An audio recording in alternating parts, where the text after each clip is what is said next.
नमस्कार मित्रांनो, सर्वांचं स्वागत आहे आपल्या या डेली करंट अफेअर्स यूट्यूब चॅनलवर। येथे तुम्हाला दररोजच्या महत्त्वाच्या घडामोडींवर सराव करता येईल। तर चला सुरू करूया। आज आपण जानेवारी 10 या दिवसातील काही महत्त्वाच्या चालू घडामोडींवर प्रश्न बघणार आहोत। चला तर मग सुरू करूया। आजचा पहिला प्रश्न असा आहे की दरवर्षी जानेवारी 10 हा दिवस जगभरात कोणता दिवस म्हणून साजरा केला जातो? यासाठी खालील पर्याय आहेत: ए. जागतिक विज्ञान दिन, बी. जागतिक हिंदी दिन, सी. जागतिक मराठी दिन, डी. जागतिक शिक्षण दिन। या प्रश्नाचे योग्य उत्तर आहे पर्याय बी. जागतिक हिंदी दिन। या प्रश्नाशी संबंधित काही महत्त्वाचे मुद्दे. उद्देश: जगभरात हिंदी भाषेचा प्रचार आणि प्रसार करण्याच्या उद्देशाने दरवर्षी जानेवारी 10 रोजी जागतिक हिंदी दिन साजरा केला जातो। इतिहास: 10 जानेवारी 1975 रोजी नागपूर येथे पहिली जागतिक हिंदी परिषद आयोजित करण्यात आली होती। या घटनेची आठवण म्हणून 2006 पासून अधिकृतपणे हा दिवस साजरा करण्यास सुरुवात झाली। विशेष टीप लक्षात ठेवा, भारतात सप्टेंबर 14 हा राष्ट्रीय हिंदी दिन म्हणून साजरा होतो, तर जानेवारी 10 हा जागतिक हिंदी दिन असतो। आता पुढील दुसरा प्रश्न.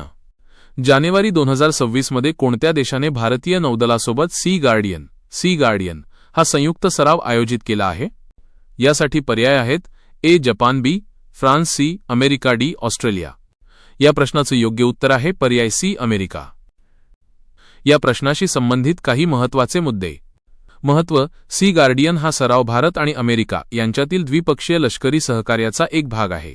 या सरावामुळे दोन्ही देशांच्या नौदलांमधील समन्वय आणि सागरी सुरक्षा अधिक मजबूत होते। उद्देश: हिंदी महासागर क्षेत्रात इंडियन ओशन रिजन सागरी चाचेगिरी रोखणे, आपत्ती व्यवस्थापन आणि सुरक्षेच्या आव्हानांना एकत्रितपणे सामोरे जाण्यासाठी हा सराव महत्त्वाचा ठरतो। व्याप्ती: यामध्ये प्रगत युद्धनौका, पाणबुड्या आणि टेहळणी विमानांचा समावेश असतो, ज्यामुळे दोन्ही देशांना एकमेकांच्या युद्धकलेतून शिकण्याची संधी मिळते। आता आजचा तिसरा प्रश्न बघूया। भारतीय लष्कराने जानेवारी 10 रोजी कोणत्या सीमेवर ऑपरेशन सतर्क, ऑपरेशन सॅटार्क राबवले? यासाठी पर्याय आहेत: ए. भारत चीन सीमा, बी.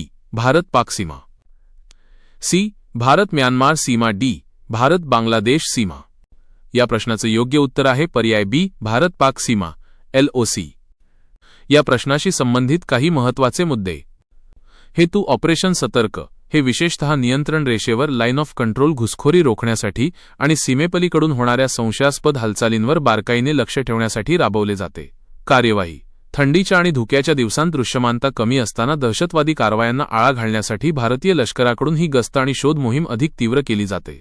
महत्त्व: देशाची सुरक्षा आणि सीमेवरील गावांमधील शांतता अबाधित राखण्यासाठी हे ऑपरेशन अत्यंत निर्णायक ठरते। आता आजचा चौथा प्रश्न बघूया। भारतीय अंतराळ संशोधन संस्थेने इस्रो 10 जानेवारीला कोणत्या नवीन उपग्रहाचे यशस्वी प्रक्षेपण केले? यासाठी खालील पर्याय आहेत: ए. चांद्रयान-4, बी. EOS-09C, गगनयान-1, D. आदित्य L-2। या प्रश्नाचे योग्य उत्तर आहे पर्याय बी. EOS-09। या प्रश्नाशी संबंधित काही महत्त्वाचे मुद्दे. स्वरूप: EOS-09 अर्थ ऑब्झर्वेशन सॅटेलाइट 09 हा इस्रोचा एक प्रगत पृथ्वी निरीक्षण उपग्रह आहे। हा उपग्रह प्रामुख्याने रडार इमेजिंगसाठी वापरला जातो। उपयोग: या उपग्रहाचा उपयोग शेती, वनीकरण, जलविज्ञान, हायड्रोलॉजी, जमिनीचा नकाशा तयार करणे आणि आपत्ती व्यवस्थापन यांसारख्या कामांसाठी केला जाणार आहे। वैशिष्ट्य: यामध्ये सिंथेटिक अपर्चर रडार CR हे तंत्रज्ञान वापरण्यात आले आहे, ज्यामुळे ढगाळ हवामानात, पावसात किंवा रात्रीच्या अंधारातही पृथ्वीची स्पष्ट चित्रे घेता येतात। प्रक्षेपक: हे प्रक्षेपण इस्रोच्या PSLV polar satellite launch vehicle या विश्वसनीय रॉकेटद्वारे करण्यात आले। आता पुढील 5वा प्रश्न बघूया। नुकताच पार पडलेल्या गोल्डन ग्लोब 2026 पुरस्कारांमध्ये सर्वोत्कृष्ट चित्रपट ड्रामा कोणाला मिळाला? यासाठी खालील पर्याय आहेत: A. Oppenheimer, B. The future, C. Rise of the planet, D. Eternal sunshine. या प्रश्नाचे योग्य उत्तर आहे पर्याय बी. The future. या प्रश्नाशी संबंधित काही महत्त्वाचे मुद्दे. प्रतिष्ठा: गोल्डन ग्लोब हा चित्रपट आणि टेलिव्हिजन क्षेत्रातील जगातील अत्यंत प्रतिष्ठेचा पुरस्कार मानला जातो। ऑस्कर पुरस्कारांच्या शर्यतीत या पुरस्काराकडे सर्वांचे लक्ष असते। विजेता चित्रपट द फ्युचर या चित्रपटाने आपल्या उत्कृष्ट कथानकासाठी आणि अभिनयासाठी 2026च्या पुरस्कार सोहळ्यात सर्वोत्कृष्ट चित्रपट नाटक विभाग हा बहुमान पटकावला। महत्त्व: या पुरस्कार सोहळ्यात जगभरातील उत्तमोत्तम चित्रपट, दिग्दर्शक आणि कलाकारांचा गौरव केला जातो। यामुळे चित्रपटाला आंतरराष्ट्रीय स्तरावर मोठी ओळख मिळते। आता आजचा 6वा प्रश्न बघूया। महाराष्ट्रातील कोणत्या शहरात 10व्या अखिल भारतीय मराठी शेतकरी साहित्य संमेलनाचे आयोजन करण्यात आले आहे? यासाठी खालील पर्याय आहेत: ए. नाशिक, बी. लातूर, सी. छत्रपती संभाजीनगर, डी. सोलापूर। या प्रश्नाचे योग्य उत्तर आहे पर्याय सी छत्रपती संभाजीनगर. या प्रश्नाशी संबंधित काही महत्त्वाचे मुद्दे. उद्देश: शेती, शेतकरी आणि ग्रामीण जीवनातील प्रश्नांना साहित्याच्या माध्यमातून वाचा फोडण्यासाठी या संमेलनाचे आयोजन केले जाते. शेतकऱ्यांच्या व्यथा आणि यशोगाथा मांडण्याचे हे एक महत्त्वाचे व्यासपीठ आहे. यजमान शहर ऐतिहासिक वारसा लाभलेल्या छत्रपती संभाजीनगर शहरात या 10व्या संमेलनाचे आयोजन करून शेती संस्कृतीवर मंथन केले जात आहे. स्वरूप: या संमेलनात विविध परिसंवाद, कवी संमेलन आणि कृषीविषयक ग्रंथदिंडीचे आयोजन केले जाते, ज्यामध्ये साहित्यिक, विचारवंत आणि मोठ्या संख्येने शेतकरी सहभागी होतात. आता पुढील 7वा प्रश्न बघूया.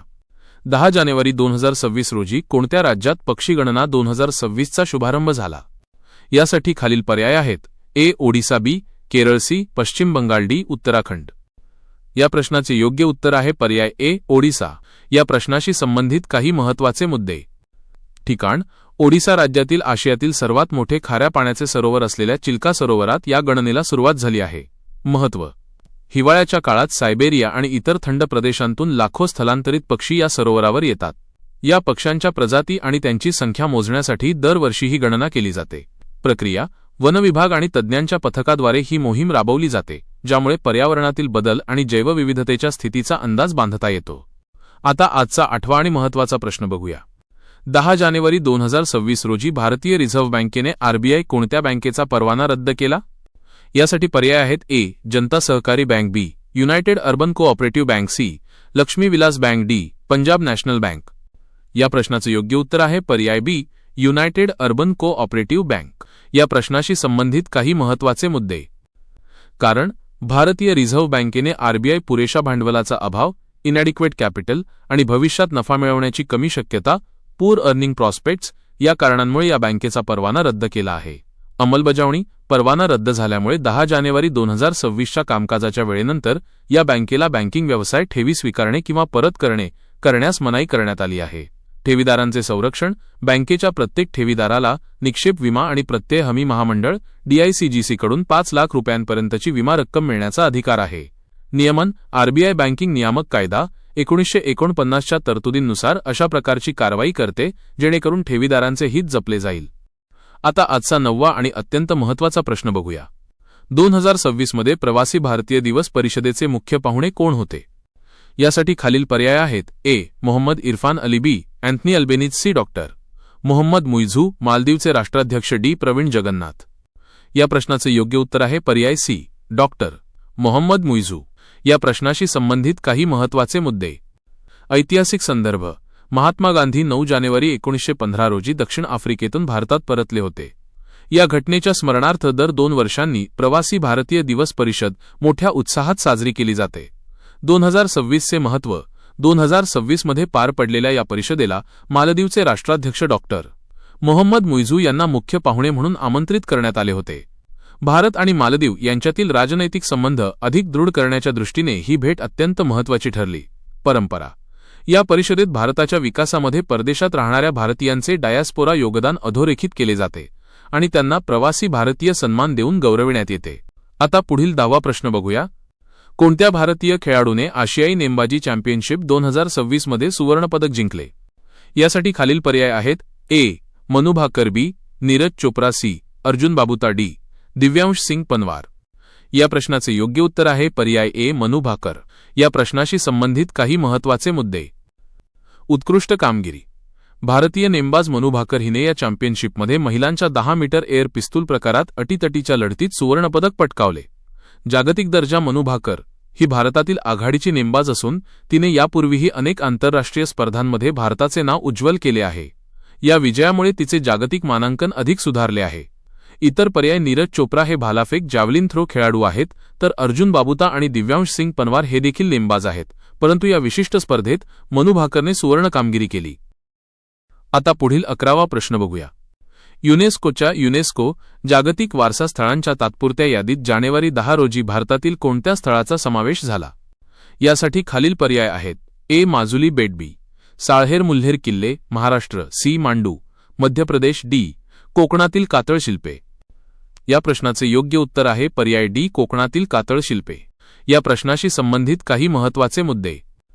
ऐतिहासिक वारसा: कोकणातील रत्नागिरी आणि राजापूर परिसरात आढळणारी ही कातळ शिल्पे पेट्रोग्लिफ्स हजारो वर्षे जुनी आहेत.